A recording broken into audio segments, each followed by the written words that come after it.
નમસ્કાર મિત્રો, સ્વાગત છે તમારું માર્કેટ બુલેટિન ચેનલમાં. માર્કેટ બુલેટિન ચેનલમાં આપણે પોસ્ટ કરી છે શેર બજાર તથા આઈપીઓને લગતા તમામ મહત્ત્વના અપડેટ, એ પણ આપણી ગુજરાતી ભાષામાં. તો હજુ સુધી તમે ચેનલને સબસ્ક્રાઈબ ન કરી હોય તો હમણાં જ કરી લેજો અને નોટિફિકેશનનું બટન ઓન કરી નાખજો. તો ચાલો વધુ વાત ન કરતાં શરૂઆત કરીએ. આજે વાત કરશું આપણે મેઇન બોર્ડ આઈપીઓની, કે સોમવારથી શરૂ થાય છે એન્થમ બાયોસાયન્સીસ લિમિટેડનો આઈપીઓ વિશે અમને તમને તમામ વિગતવાર માહિતી આપશું, એ પણ આપણી ગુજરાતી ભાષામાં. તમને હજુ સુધી એવી માહિતી કોઈ વોટ્સઅપ ગ્રુપ, ટેલિગ્રામ ચેનલ કે યુટ્યુબ ચેનલ ઉપર નહીં મળી હોય, અને જો મળી હોય તો ચેનલને સબસ્ક્રાઈબ ન કરતા, ને તો તમારી ફરજ સમજીને ચેનલને સબસ્ક્રાઈબ કરી નાખજો. તો ચાલો વાત કરીએ.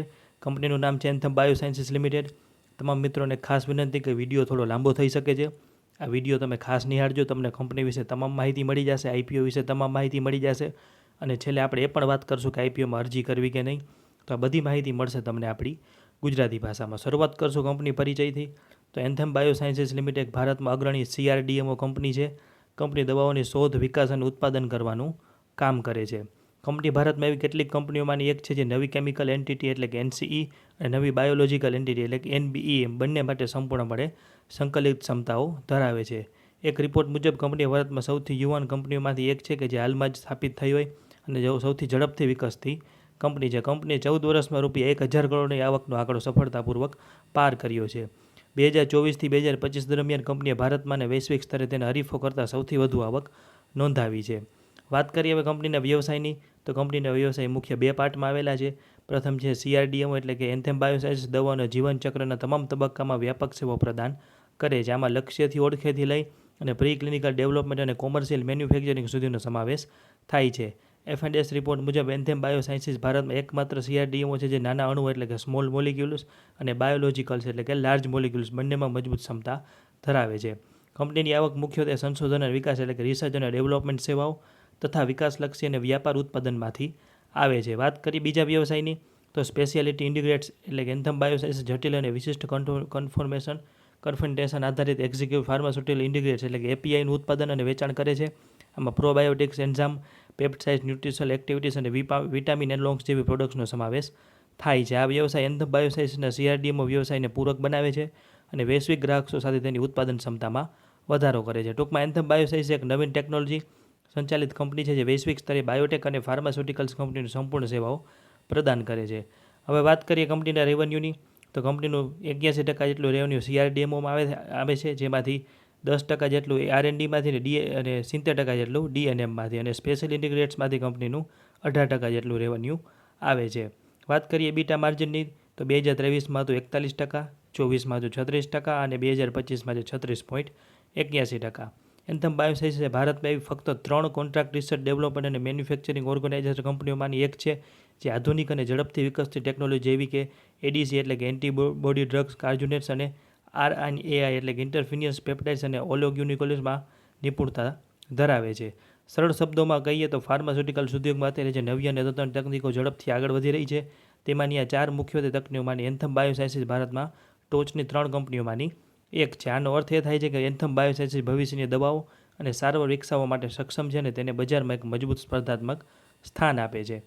આગળ વાત કરીએ તો એન્થમ બાયોસાયન્સીસ ગ્રાહકોની જરૂરિયાતોને ધ્યાનમાં રાખીને ઉત્પાદન ક્ષમતા અને ટેકનોલોજીમાં રોકાણ કરે છે, અને કંપની પાસે હાલમાં 3 ઉત્પાદન સુવિધાઓ છે.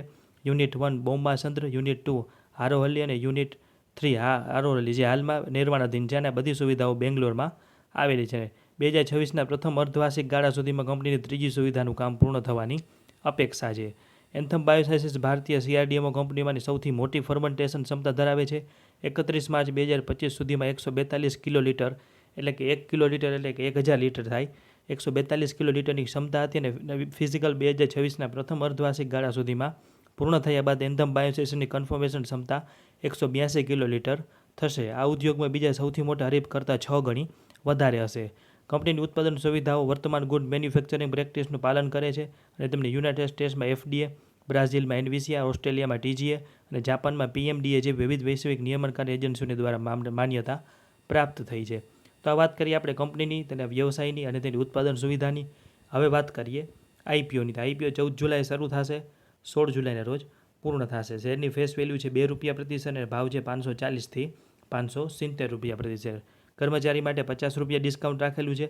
લોટ સાઇઝ છે 26 શેરની અને આઈપીઓની કુલ સાઇઝ છે 3395 કરોડ. આઈપીઓ સંપૂર્ણપણે ઓફર ફોર સેલ છે અને આઈપીઓની એન્કર બુક 11 જુલાઈના રોજ આવી ગયેલ છે, જે સારી આવેલી છે. વાત કરીએ અનામતની તો રિટેલ માટે 35%, સ્મોલ એચએનઆઈ 5% અને બિગ એચએનઆઈ 10%. રિટેલ કોટામાં 26 શેરની અરજી, રકમ 14,820. સ્મોલ એચએનઆઈમાં 364 શેરની અરજી, રકમ 2,07,840 અને બિગ એચએનઆઈમાં 1768 શેરની અરજી, રકમ 10,07,760. હવે વાત કરીએ મહત્ત્વની કંપનીના પરિણામોની તો 31 માર્ચ 2023 કંપની 1133 કરોડનો રેવન્યુ સામે 385 કરોડનો ચોખ્ખો નફો કર્યો. ત્યારબાદ માર્ચ 24 1483 કરોડના રેવન્યુ સામે 367 કરોડનો ચોખ્ખો નફો કર્યો અને માર્ચ 2025 1930 કરોડના રેવન્યુ સામે કંપનીએ 451 કરોડનો ધમાકેદાર નફો કર્યો. હવે આપ ટેબલમાં ખાસ નજર રાખજો કે 31 માર્ચ 2023થી 2024 દરમિયાન કુલ આવક લગભગ 31% જેટલી વધી છતાં કંપનીનો નફો 4% જેટલો ઘટ્યો. તો આ કઈ રીતે બન્યું તેમનું અમે તમને કારણ જણાવીએ, પણ આપણી ગુજરાતી ભાષામાં. તો નફો ઘટવાનું મુખ્ય કારણ છે કે આવક વધી પણ ખર્ચ એટલે કે ખાસ કરીને વેચાયેલા માલની કિંમત એટલે કોસ્ટ ઓફ ગુડ સોલ્ડ ખૂબ વધી ગઈ. કોસ્ટ ઓફ ગુડ સોલ્ડમાં મોટો વધારો ઉત્પાદન વધવાના કારણે કાચા માલનો, રસાયણો અને ઇન્વેન્ટરી બનાવવાનો ખર્ચ વધ્યો અને કર્મચારી અને ફાઇનાન્સ ખર્ચમાં પણ થોડો વધારો આવ્યો. હવે આગળ વાત કરીએ તો 2023થી 2024માં કંપનીએ ઘણું વેચાણ કર્યું, જેનાથી કુલ ઇબીટા વધ્યો, પરંતુ માલ બનાવવાનો ખર્ચ એટલે કોસ્ટ ઓફ ગુડ સોલ્ડ એટલો બધો વધી ગયો કે દરેક રૂપિયાના વેચાણ ઉપર કંપનીનું માર્જિન ઓછું થઈ ગયું. જોકે કર્મચારી અને અન્ય ખર્ચાઓ આવકના પ્રમાણમાં ઘટાડી અને કંપનીએ માર્જિનને વધુ પડતું ઘટતું અટકાવ્યું છે. હવે આગળ વાત કરીએ તો આઈપીઓ લાવવાના મુખ્ય કારણોની, પણ આપણે આગળ જ વાત કરીએ કે આઈપીઓ સંપૂર્ણપણે 3395 કરોડનો ઓએફએસ છે, જેમાં કંપનીના પ્રમોટર અને જૂના રોકાણકારો દ્વારા પોતાનો હિસ્સો સેલ કરવામાં આવશે. કંપની દ્વારા ઇન્ટરવ્યૂમાં કહેવામાં આવેલ છે કે હાલ કંપની પાસે પૂરતી કેશ બેલેન્સ છે, જેથી ફ્રેશ કેપિટલની જરૂર નથી. આપ જે સાઇડમાં ટેબલ જોઈ રહ્યા છો તે ટેબલ આરએચપીમાં આપેલું છે. હવે વાત કરીએ કંપની પાસે રહેલી છે ચોખ્ખી કેશ બેલેન્સની, એટલે કે દેણું બાદ કરતાં 2023માંથી 710 કરોડ, 24માંથી 410 કરોડ અને હાલમાં કંપની પાસે 624 કરોડની કેશ બેલેન્સ આવેલી છે. આંકડાઓ દર્શાવે છે કે દેવું ચૂકવ્યા પછી કંપની પાસે ચોખ્ખી રકમ ઉપલબ્ધ છે, એટલે કે ચોખ્ખી રોકડ ઉપલબ્ધ છે. હવે વાત કરીએ થોડી કંપનીની લિસ્ટેડ પિયર્સ એટલે કે લિસ્ટેડ કંપનીઓની કે જે કંપનીની હરીફ છે. તો તેમાં છે Syngene International, Sai Life Sciences, કોન્સ લાઈફ લિમિટેડ એટલે કે સુવેન ફાર્માસ્યુટિકલ્સ અને ડિવિસ લેબ. આ બધી કંપનીની હરીફ કંપનીઓ છે. વાત કરીએ પી રેશિયોની તો સિન્જીનનો જે પી રેશિયો છે 51.54, સાઈ લાઈફ સાયન્સનો 92, પછી જે આપણે ફોર્મલી સુવન ફાર્માસ્યુટિકલ્સનો 97 અને ડિવિસ લેબોરેટરીનો 83 અને એન્થમ બાયોસાયન્સીસનો પી રેશિયો આશરે 70ની આસપાસ આવેલો છે. વાત કરીએ એવી ટુ ઇબીટાની તો સિન્જીનનું છે 23, સાઈ લાઈફ સાયન્સીસ 39, પછી છે સુવેન ફાર્માસ્યુટિકલ્સ 68, ડિવિસ લેબ 60 અને એન્થમનું લગભગ એવી ઇબીટા રેશિયો 46 આસપાસ આવેલું છે. હવે કમ્પેરિઝન કરીએ પી રેશિયોથી તો જ્યારે આપણે પી અને એવી ઇબીટા બંને મેટ્રિક્સને જોઈએ છે ત્યારે એન્થમ બાયોસાયન્સીસ એક મિશ્ર ચિત્ર રજૂ કરે છે, એટલે કે આ કંપનીના જે વેલ્યુએશન છે એ બહુ મોંઘી પણ નથી અને બહુ સસ્તી પણ નથી.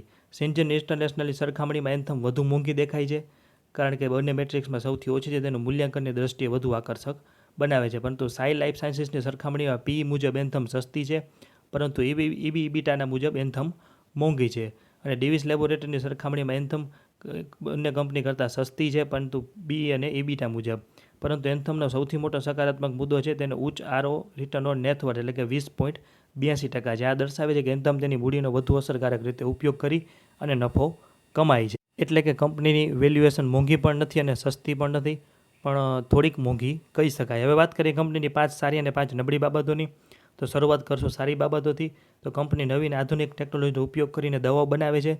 તેઓ પર્યાવરણને નુકસાન ન થાય તેવી ગ્રીન કેમિસ્ટ્રી પણ વાપરે છે. બીજું છે કે છેલ્લા કેટલાક સમયથી કંપનીનો વેપાર અને નફો બંને ખૂબ સારા વધી રહ્યા છે. તેમના નફાનો દર પણ બીજી ભારતીય હરીફો કરતાં સારો છે. ત્યારબાદ છે આ કંપનીના ગ્રાહકો દુનિયાના 44થી વધુ દેશોમાં છે, જેમાં મોટી દવા કંપનીઓ પણ સામેલ છે. કંપનીની દવા શોધવાથી લઈને મોટા પાયે બનાવવા સુધીની બધી જ સેવાઓ કંપની આપે છે અને ભારતમાં દવાઓ બનાવવાની તેમની ક્ષમતા ઘણી મોટી છે. આ કંપની જે ક્ષેત્રમાં કામ કરે છે તે ખૂબ ઝડપથી વધી રહ્યું છે અને ચીન પરની નિર્ભરતા ઘટાડવાના કારણે ભારતીય કંપનીઓને સૌથી વધુ ફાયદો થઈ રહ્યો છે, જે આ કંપની માટે સારી વાત છે. હવે વાત કરીએ 5 નબળી બાબતોની. તો કંપનીની મોટાભાગની કમાણી ફક્ત 5 મોટા ગ્રાહકો પાસેથી જ આવે છે. જો આ ગ્રાહકો ઓર્ડર ઘટાડે તો કંપનીને નુકસાન થઈ શકે. ત્યારબાદ છે આ ક્ષેત્રમાં ઘણી બધી કંપનીઓ સ્પર્ધામાં છે, જેના કારણે કંપનીને સખત ટક્કરનો સામનો કરવો પડે છે, એટલે હરીફાઈનો સામનો કરવો પડે છે. કંપનીને દવા બનાવવા માટે ઘણા સરકારી લાયસન્સ અને મંજૂરીની જરૂર પડે છે. જો તેમાં કોઈ મુશ્કેલી આવે તો કામકાજ અટકી શકે છે. ત્યારબાદ છે કાચા માલના ભાવમાં વધઘટ અને દુનિયાભરમાં ચાલતી સમસ્યાઓ, જેમ કે યુદ્ધ અને વેપારના નિયમો કંપનીના નફા ઉપર અસર કરી શકે છે, ખાસ કરીને કારણ કે તેમની 26% કમાણી નોર્થ અમેરિકાથી આવે છે. અને જે આઈપીઓમાં શેરનો ભાવ કંપનીના હાલની નફાની સરખામણીમાં થોડો ભાવ ઊંચો હોઈ શકે છે. જો કંપની ભવિષ્યમાં અપેક્ષા મુજબનો દેખાવ ન કરે તો રોકાણકારોને નુકસાન થઈ શકે છે. આ હતી 5 સારી અને 5 નબળી બાબતોની. હવે સૌથી મહત્ત્વની વાત કે આઈપીઓમાં અરજી કરવી જોઈએ કે નહીં. ત્યારબાદ તમામ મિત્રો સૌપ્રથમ ધ્યાનમાં લેવું કે અમારું અંગત મંતવ્ય છે. આઈપીઓમાં અમે સંપૂર્ણપણે આરએચપીનો અભ્યાસ કરેલો છે. કંપનીની અનેક સારી બાબતો જેવી કે આધુનિક ટેકનોલોજીનો ઉપયોગ, નફાકારક અને સારા કેશ સાથેની બેલેન્સ શીટ, દવાના સંશોધનથી લઈને ઉત્પાદન સુધીનું કામ, પણ તેની સામે અનેક નબળી બાબતો પણ છે જેનો અમે અભ્યાસ કર્યો, જેવી કે લિસ્ટેડ કંપનીની સરખામણીમાં થોડી મોંઘી વેલ્યુએશન, હાલમાં ટેરિફની ધમાસાણમાં 26% આવકનો હિસ્સો નોર્થ અમેરિકા તરફથી, 77% વ્યવસાય ટોપ 10 ગ્રાહકો તરફથી અને 100% ઓએફએસ. આ બધી બાબતોનો નિષ્કર્ષ લઈ અને અમે આઈપીઓમાં અંદાજે 10%થી 13% આસપાસના સારાથી મધ્યમ લિસ્ટિંગ નફા માટે અરજી કરશું, કારણ કે આઈપીઓ સાઇઝ મોટી હોવાથી એલોટમેન્ટની શક્યતાઓ સારી છે. ત્યારબાદ તમામ મિત્રો એક ખાસ નોંધ લેવી કે સ્ટોક માર્કેટમાં રોકાણ જોખમને આધીન છે. આ કોઈ ખરીદ વેચાણની સલાહ નથી કે ટ્રેડિંગ ટિપ્સ નથી. આ વિડીયોમાં આપેલી માહિતી આરએચપી ઉપરથી લીધેલી છે અને આ વિડીયો બનાવવા પાછળ અમારો કોઈ અંગત ફાયદો નથી. કોઈપણ પ્રકારનું રોકાણ કરતાં પહેલાં કે આઈપીઓમાં એપ્લાય કરતાં પહેલાં આપણા નાણાકીય સલાહકારની સલાહ લેવી જરૂરી છે. તો આપણે વાત કરીએ એન્થમ બાયોસાયન્સીસ લિમિટેડના આઈપીઓ વિશે. આ તમને માહિતી આપી એ પણ આપણી ગુજરાતી ભાષામાં. આવી માહિતી હજુ સુધી તમને કોઈ યુટ્યુબ ચેનલ કે ટેલિગ્રામ ચેનલ કે વોટ્સઅપ ગ્રુપ ઉપર નહીં મળી હોય, અને જો મળી હોય તો ચેનલને અનસબસ્ક્રાઈબ કરી નાખજો, નહીં તો આપની ફરજ સમજીને જરૂર સબસ્ક્રાઈબ કરજો. તો આવા તમામ મહત્ત્વના અપડેટ એ પણ આપણી ગુજરાતી ભાષામાં મેળવવા માટે માર્કેટ બુલેટિન ચેનલને લાઇક, શેર અને સબસ્ક્રાઈબ કરો. આભાર.